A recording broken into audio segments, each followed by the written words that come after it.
Hello students, today we are going to study the further topic of capitalization. Last video में हमने capitalization का introduction दिया था. So in this video we will be talking on the topic of types of capitalization. So I have told you earlier that capitalization can be of three types. The first is the overcapitalization, then it's undercapitalization, and the last is water capitalization. Overcapitalization refers to the company which possesses an excess of capital in relation to its activity level and requirements. मतलब क्या होता है कि जब एक firm ने उसमें अपने बिजनेस में ज़्यादा कैपिटल को इन्वेस्ट कर दिया जिससे उसे रिक्वायर्ड रेट ऑफ रिटर्न क्या मिल रहा है, कम मिल रहा है, तो इस सिचुएशन को हम लोग क्या कहते हैं, ओवर कैपिटलाइजेशन कह सकते हैं. आप इसको इस तरीके से भी समझ सकते हो कि अगर एक फर्म ने जो भी उसे रिक्वायर्ड रेट ऑफ रिटर्न था वो अमाउंट उस पर इन्वेस्ट नहीं कर पा रहे हैं तो भी सिचुएशन हमारी क्या बन जाएगी, over capitalisation.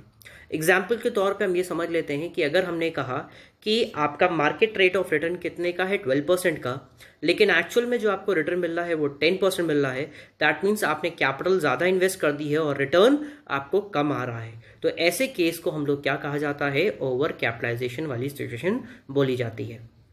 In simple terms we can say that overcapitalization is more capital than actually required and the funds are not being properly used. There is also a definition given there.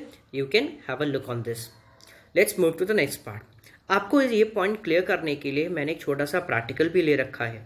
It says that a firm earns rupees 4,80,000 annually after paying all the expenses and interest.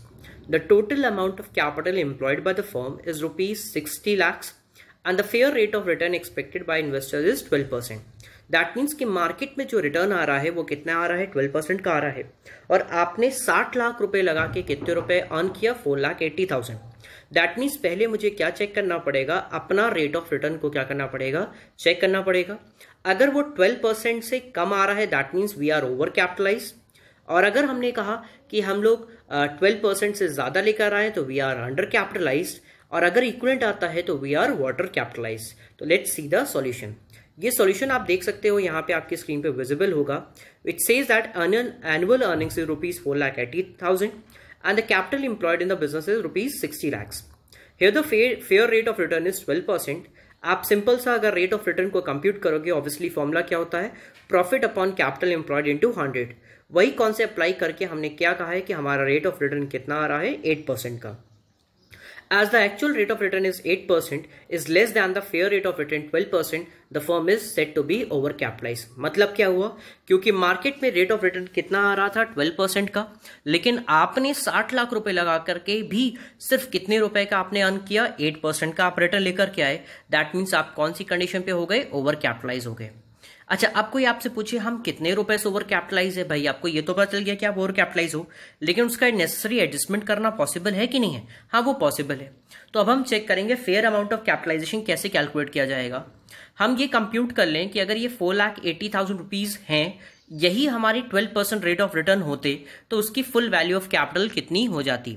इसको अगर हम compute करते हैं तो उसको मैं एक simple mathematical फॉर्मूले से हम ये कह सकता हूं, जैसे कि हमने कहा कि इफ 100 रुपीज इन्वेस्टेड, हमारे कितने रुपए इन्वेस्ट किए, 100, तो हमें रिटर्न कितने का मिल रहा है, 12 रुपीज का मिल रहा है. तो हम कितने रुपीज इन्वेस्ट कर दें अगर हमें रिटर्न कितने का मिलना चाहिए, 4,80,000 रुपीज का हमें क्या मिल जाए, रिटर्न मिल जाए. We can go for simple cross multiplication और इसी क्रॉस मल्टीप्लीकेशन के हिसाब से we get the answer as rupees 40 lakh. हमारा आंसर कितने रुपए आ जाएगा, 40 lakh rupees. So we can definitely determine the value of extent of over capitalization by deducting the 60 lakh rupees from 40 lakh rupees. So 20 lakh रुपए हमारे क्या हो गए, ओवर कैपिटलाइज वाली सिचुएशन पे आ गए हैं. The next point says, what are the causes of overcapitalization? ऐसे क्या रीजंस है जिसके चक्कर में हम ओवर कैपिटलाइजेशन की कैटेगरी में आ जाते हैं. The first is the over issue of capital by the company. Company ने ज़्यादा पैसा लगा करके अगर उसे इशू कर लिया है, अपने कैपिटल को अरेंज कर लिया है, तो we will be in the case of over capitalisation.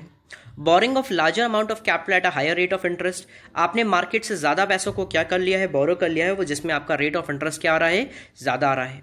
You have not provided the sufficient depreciation on the fix hits. तो ये भी एक दिक्कत की बात होती है क्योंकि इससे आपका कैपिटल क्या आएगा, ज़्यादा आएगा. Access payment for acquisition of goodwill, आपने किसी भी कंपनी के गुडविल को एक्वायर करने के लिए ज़्यादा, काफ़ी ज़्यादा उससे क्या कर दिया, पेमेंट कर दिया, तो भी आपकी कैपिटल क्या हो जाएगी, ओवर कैपिटलाइज हो जाएगी। अगर रेट ऑफ टैक्सेशन ज़्यादा होगा तो भी आपका क्या हो जाएगा, कैपिटलाइजेशन में आएगा। Under estimation of capitalisation rate, if you are not able to really estimate the capitalisation rate, तो भी आपको यहाँ पे दिक्कत हो सकती है। When we are talking about the effects of over capitalization, that means कि अगर कंपनी ओवर कैपिटलाइज हो गई है तो उसे क्या दिक्कत हो सकती है। The first is it reduces the rate of earning capacity of the shares. Obviously जब रिटर्न कम मिलेगा तो जो हमारे शेयर होल्डर्स को प्रॉफिट आता है वो क्या होगा, कम मिलेगा। Difficult in obtaining necessary capital to the business concern, जो बिजनेस कंसर्न है उनको सफिशिएंट कैपिटल भी नहीं मिल पाएगी। Leads to fall in the market price of the shares, अगर किसी भी एक स्टेक होल्डर को ये लगेगा कि the company is not able to provide us the adequate rate of return, तो ऑब्वियसली वहां की उसकी प्राइसेस क्या हो जाएंगी, गिरना स्टार्ट हो जाएगी। And it would definitely create lot of reorganizational problems in the company. It leads under or misutilization of available resources.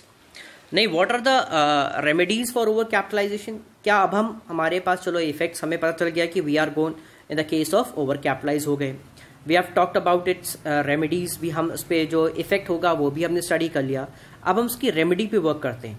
इसका बेसिक क्या होता है, if you are able to rearrange our capital structure then we can definitely eliminate the content of or the impact of over capitalisation.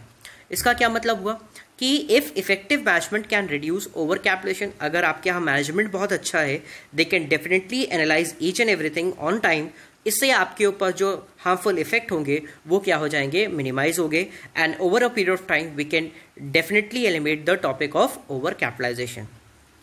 Then redemption of preference share of capital which consist of higher rate of dividend, that means मैंने आपको बोला था कि अगर हम अपने capital structure को क्या कर सकते हैं, रीअरेंज करें।